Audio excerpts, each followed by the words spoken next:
to this week's Mortgage Minute, where I break down what's happening in the market and how it impacts you. So today is Wednesday, October 29th, 2025, and it is the highly anticipated Fed meeting. Please know this is being taped prior to the meeting.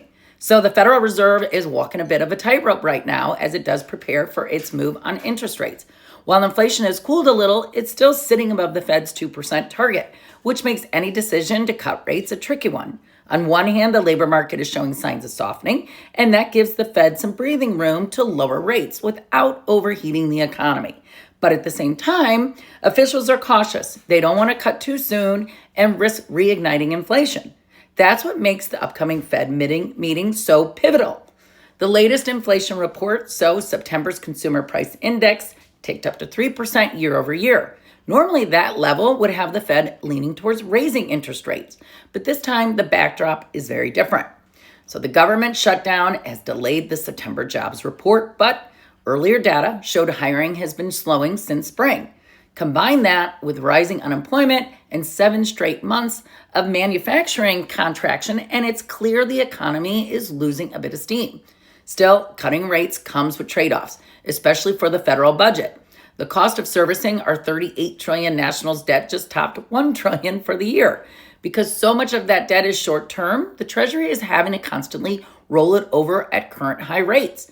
And as we saw after the Fed's 50 basis point cut back in September, Treasury yields actually moved higher afterward, showing that Fed rate cuts don't always mean lowering borrowing costs for consumers or for the government.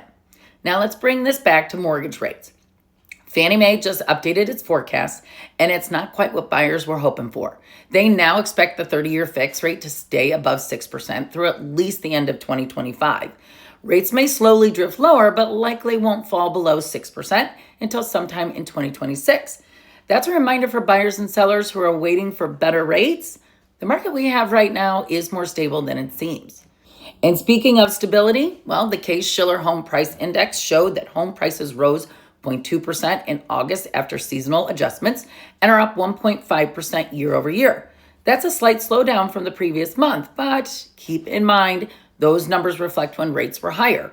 So since September brought some rate relief, we could see prices firm up a bit heading into the fall.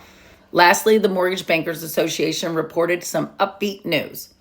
Overall mortgage applications, well, they jumped to 7.1% last week. Purchases rose 5% for the week and are up 20% from last year. Refinances climbed 9% week over week and are at 111% higher than a year ago. Clearly, borrowers are starting to move again as rates inch lower. So that's your Mortgage Minute for the week, everyone. We'll be watching the Fed closely as we head into November because the next move could set the tone for rates into the new year. Bye, everyone. It's Maureen Lein at Rate, and I look forward to seeing you next week.